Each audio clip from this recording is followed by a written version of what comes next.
Bonjour. Dans ma volonté de partager des basiques, des fondamentaux, je voudrais aborder aujourd'hui la fin de la souffrance, autrement dit le bonheur retrouvé.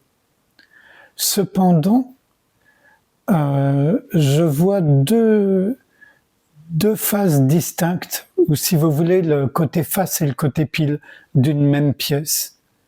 C'est-à-dire, quand on découvre de façon intime, pas de façon intellectuelle, même si ça peut orienter, mais une fois que l'intellect a été orienté, on doit le lâcher pour que ce soit du vécu, de l'intimité, pas de la pensée. Et donc, quand par intimité vécue, on découvre qu'on n'est pas l'individu moi-je pour lequel on se prend, avec ses caractéristiques physiques, psychologiques, etc., son état civil, c'est la fin de la souffrance. La fin du personnage, c'est la fin de la souffrance. La fin de moi-je comme centre, c'est la fin de la souffrance. C'est pas plus compliqué que ça. Et quand, de la même manière, par intimité vécue et non pas seulement intellectuellement, on découvre ce que nous sommes, même si ça ne peut pas se mettre en mots, en idées, parce que ça dépasse la pensée et le raisonnement. Donc quand on découvre par intimité vécue ce que nous sommes vraiment, que certains appellent le soi, la source, la conscience, le divin, l'espace infiniment ouvert, la présence, peu importe. Quand on découvre ce que nous sommes vraiment, c'est le bonheur retrouvé, qui n'avait jamais été perdu en réalité. Simplement, on ne le voyait pas. On ne se rendait pas compte qu'il n'y avait pas de souffrance et que le bonheur était là.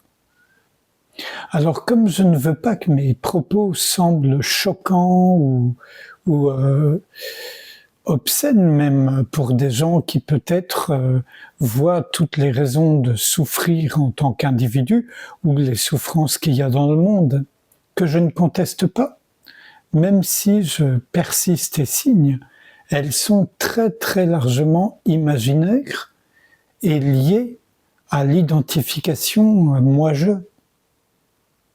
Moi-je à l'infini, Quand on souffre pour un autre, c'est parce qu'on l'imagine en tant que moi-je.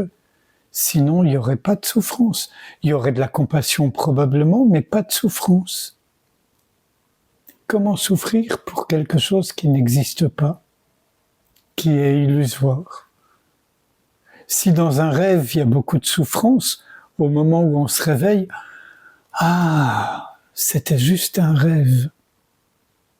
Il en va de même avec notre vie quotidienne, notre vie de tous les jours. On vit dans un état de rêve qu'on prend pour la veille, mais c'est un état de rêve. Et ce qu'on appelle le réveil spirituel, l'éveil, peu importe comment on l'appelle, c'est précisément réaliser ce rêve. Et en réalisant ce rêve, on en sort. On en est affranchi. Ça ne veut pas dire que le rêve ne va pas se poursuivre, mais on n'est plus dupe. Et ça change totalement la donne. Et peu à peu, on s'établit dans ce que nous sommes vraiment. Sans volonté, sans intention, ça se fait tout seul, c'est naturel, spontané, simplement parce qu'on a cessé d'entretenir les idées fausses, les croyances, comme quoi nous sommes tel individu, de telle famille, de telle couleur de peau, etc., etc. Quand on abandonne tout ça, ou quand tout ça nous abandonne, tombe, il n'y a plus que l'émerveillement, l'étonnement, le non-savoir, la joie, la tranquillité. Une vie pleine de fraîcheur, de gaieté, d'enthousiasme, même si on peut être extrêmement tranquille vu de l'extérieur. La forme, c'est une chose, le vécu, c'en est une autre. Et ne pas se tromper, ce dont je parle, c'est pas une pensée, c'est pas une croyance, c'est pas non plus une sensation. Comme disait Jean Klein, d'une certaine façon, ou Vimal Thakar, c'est un état de l'être tout entier. Et quand on dit état, le terme n'est pas bien choisi, mais notre langage est dualiste et il est ce qu'il est, quoi. Si vous le voulez bien, je vous invite à faire une toute petite séance avec moi pour vérifier une fois encore l'éternelle réalité de la non-souffrance et du bonheur retrouvé. Donc si vous le voulez bien, vous pouvez fermer les yeux, même si vous pourriez aussi les garder ouverts, mais les yeux fermés, il y a moins de distractions à l'extérieur si vous n'êtes pas familiarisé avec la présence simple, naturelle.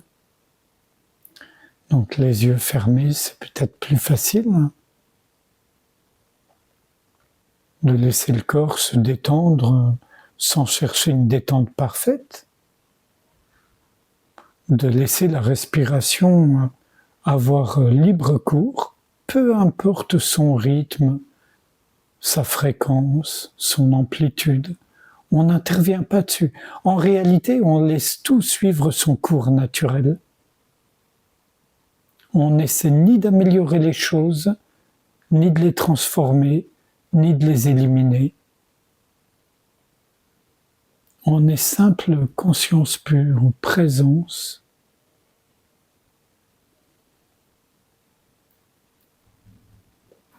Et je vous invite dans l'instant même à laisser de côté tout ce que vous savez sur vous-même. Il ne s'agit pas de faire un inventaire de ce que vous savez, mais de lâcher maintenant même la structure sachante, la dynamique sachante. Ça signifie que vous n'entretenez pas la pensée « moi », même si elle ne se manifeste pas comme ça. Vous n'entretenez aucune pensée, vous ne la suivez pas, et vous n'essayez pas de l'éliminer. En réalité, pas de relation avec ces pensées ou cette pensée.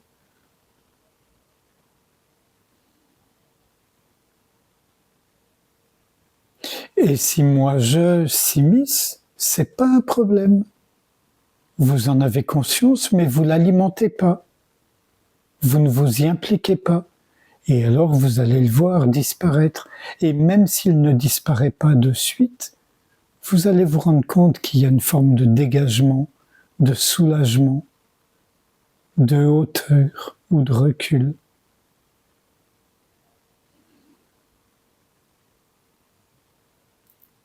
Vous touchez du doigt ce qu'est la présence sans moi-je qui pourrait être présent.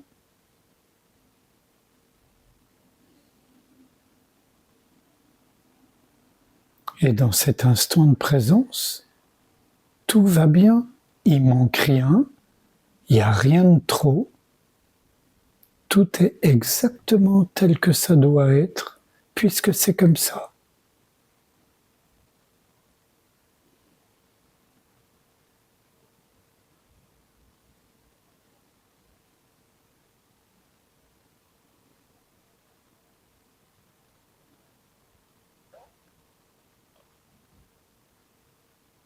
Il n'y a plus personne pour souffrir, quelles que soient les conditions physiques, sentimentales, professionnelles, etc. Là, dans cette présence, vous êtes extrêmement tranquille, serein, simplement parce qu'il n'y a pas d'histoire. Vous ne vous racontez pas d'histoire, vous ne cherchez pas à raconter d'histoire. Vous êtes simplement là à l'écoute, sans vous impliquer dans ce qui se passe. Et vous vous retrouvez un peu dans la situation du ciel, qui est tellement vaste qu'il peut tout accueillir, sans en être affecté ou altéré. Et c'est le bonheur retrouvé, puisqu'il ne manque rien, il n'y a rien à enlever, c'est la plénitude.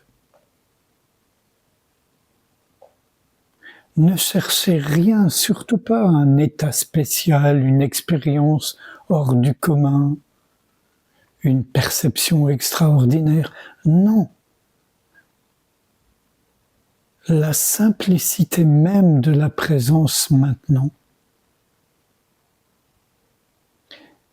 Et si vous n'y êtes pas habitué, mais que vous commencez à vous y familiariser, que ça vous inspire, alors effectivement, peu à peu, dans cette présence, la sensibilité va s'aiguiser, s'approfondir, et vous percevrez avec plus d'intensité, plus de densité. Mais quoi qu'il en soit, c'est cette présence simple, naturelle, cet espace infiniment ouvert, ce ciel que nous sommes d'une certaine façon,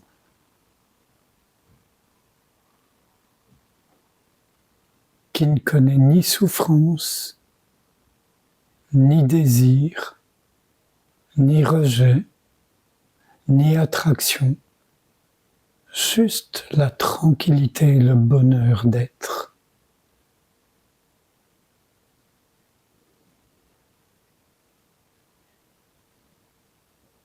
Peu importe les sensations dans le corps, peu importe l'âge du corps, son état de santé, peu importe les soi-disant problèmes psychologiques ou financiers, etc. Là, maintenant, dans la présence, il n'y a que du bonheur, dans le sens où il manque rien et qu'il n'y a rien de trop.